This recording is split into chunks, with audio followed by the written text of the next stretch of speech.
नमस्कार। आज का हमारा टॉपिक है भारत की राज्य व्यवस्था यानी कि इंडियन पॉलिटी से।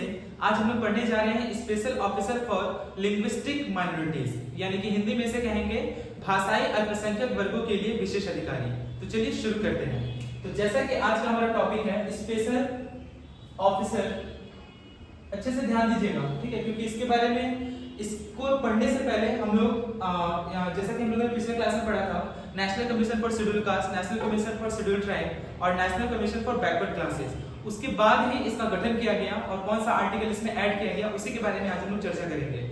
और केवल मैं उन्हीं चीजों के बारे में चर्चा करूंगा जो कि एग्जाम के पर्पस से आपके एग्जाम में क्वेश्चन आ सकता है, इसलिए आप इसे बारीकी से और एकदम ध्यान से देखें, ठीक है। जैसे कि आज का हमारा टॉपिक है स्पेशल ऑफिसर फॉर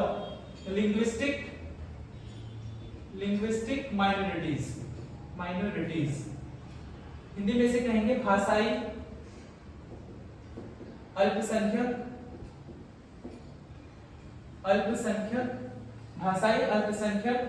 वर्गों के लिए विशेष अधिकारी।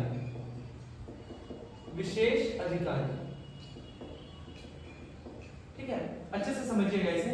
Special officer for linguistic minorities, Hindi में भाषाई अल्पसंख्यक वर्गों के लिए विशेष अधिकारी। पिछली क्लास में हम लोगों ने पढ़ चुके हैं हम लोग national commission for schedule cast, जिसके बारे में चर्चा किया गया है आपका आर्टिकल 338 में। National commission for schedule tribe, इसके बारे में चर्चा किया गया आर्टिकल 338A में। National commission for backward class, ठीक है, एनसीबीसी के बारे में चर्चा किया गया आर्टिकल 338B में।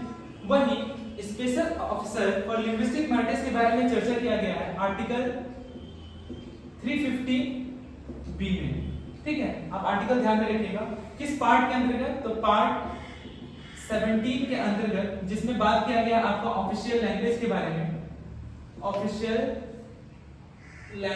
बारे में, उसी में हम लोग पढ़ेंगे आज भाषाई अल्पसंख्यक वर्गों के लिए विशेष अधिकार क्या थे। हुआ ऐसा था कि स्टेट राज्य पुनर्गठन अधिनियम एक पास हुआ। स्टेट रीऑर्गेनाइजेशन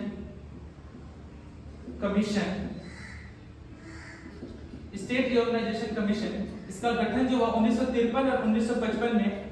इन 2 सालों में काफी बहस हुई, काफी बातचीत हुई, जिसके तहत आपका 1956 में क्या हुआ, एक 7th अमेंडमेंट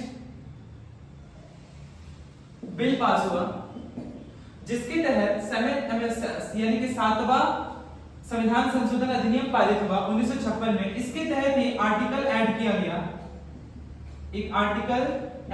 वो था आपका आर्टिकल 350B। किस पार्ट के अंतर्गत, तो पार्ट 17 के अंतर्गत। उस आधार पर कि जो अल्पसंख्यक हमारे जो देश में है उनको भी भाषाई अल्पसंख्यक वर्गों के लिए विशेष अधिकारी नियुक्त किए जाए और उन्हें भी वो तमाम अधिकार दिए जाए जो हमारे देश में रह रहे हैं, जो मतलब कि बहुत सारे जो माइनॉरिटीज को छोड़ के और भी वर्ग हैं या फिर और भी भाषा के आधार पर अलग अलग जो जनजाति हैं या फिर अलग अलग जाति हैं या फिर अलग अलग वर्ग के लोग हैं जो यहाँ पे रहते हैं, केवल उन्हें ही दर्जा न मिले, केवल इन्हें भी दर्जा मिले जो अल्पसंख्यक हमारे देश में है। उनको भी भाषा के आधार पर हमारे राष्ट्रपति के परामर्श पर इसका एक गठन किया गया, ठीक है। यही वजह है कि इन्हें जो अपॉइंट करने का जो काम है या फिर दायित्व है, इसमें एक स्पेशल जो अधिकारी होंगे यानी कि इसके जो कमिश्नर होंगे special officer for linguistic minorities के, उनको अपॉइंट करने का जो काम दायित्व दिया गया है वो हमारे देश के राष्ट्रपति को दिया गया है, ठीक है। रिमूव के बारे में भी, रिमूव का भी प्रावधान ये राष्ट्रपति के ऊपर ही है, क्योंकि ये राष्ट्रपति के प्रसाद पर्यंत तक ही अपने पद पर बने रहेंगे, ठीक है। और अगर इन्हें रिजाइन देना हो, चूंकि इन्हें अपॉइंट जो है राष्ट्रपति करेंगे, तो अगर इन्हें रिजाइन देना हो तो ये भी राष्ट्रपति को ही संबोधित करके कभी भी ये रिजाइन दे सकते हैं। और ये हर साल अपना जो रिपोर्ट है वो सबमिट किसे करेंगे, वो भी राष्ट्रपति को ही करेंगे। तो ये राष्ट्रपति से संबंधित टोटल 4 पॉइंट है, इसे आप अच्छे से ध्यान में रखेंगे। Special officer for linguistic minorities के बारे में हमारे संविधान में कोई भी चर्चा नहीं किया गया है, यानी कि संविधान में इसके बारे में कुछ भी नहीं लिखा हुआ था। यही वजह है कि स्टेट रीऑर्गेनाइजेशन कमीशन का गठन किया गया 1953 से 1955। लगभग 2 साल तक इसके बारे में काफी ज्यादा बहस होने के बाद 1956 में 7th अमेंडमेंट बिल पास हुआ, जिसके तहत पार्ट 17 के अंतर्गत एक आर्टिकल ऐड किया गया। और वो आर्टिकल क्या था आपका, एक आर्टिकल ऐड हुआ और वो आर्टिकल था आपका आर्टिकल 350B। उसके बाद मतलब 1956 से पहले नहीं था, लेकिन ये विशेष अधिकार मिल गया इसे कब? 7th अमेंडमेंट बिल 1956 में, जब इसे पार्ट 17 के अंतर्गत आर्टिकल 350 को इसमें 350 बी को इसमें क्या किया गया? ऐड किया गया। तो इस आधार पर ये क्या हो गया? कॉन्स्टिट्यूशनल बॉडी बन गया।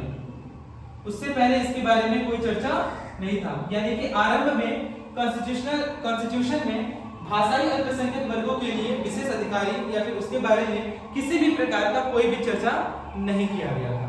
तो उम्मीद करता हूं कि ये पॉइंट क्लियर हुआ होगा। इसका हेडक्वार्टर एग्जाम में पूछता है, इसका हेडक्वार्टर कहां पे है? तो इसका हेडक्वार्टर आपका है इलाहाबाद, उत्तर प्रदेश में है। ठीक है, इलाहाबाद का भी नाम तो प्रयागराज हो गया है, ठीक है, नाम बदल गया है। इसके हेडक्वार्टर इलाहाबाद में है, लेकिन इलाहाबाद को छोड़ करके इसके 3 क्षेत्रीय कार्यालय भी हैं। तो वो 3 क्षेत्रीय कार्यालय कहां है उसे भी आप ध्यान में रखेंगे। तो पहला है आपका बेलगांव में, बेलगांव जो कि कर्नाटका में है। ठीक है, बेलगांव जो कि कर्नाटका राज्य में है, कर्नाटका राज्य में है ये एक।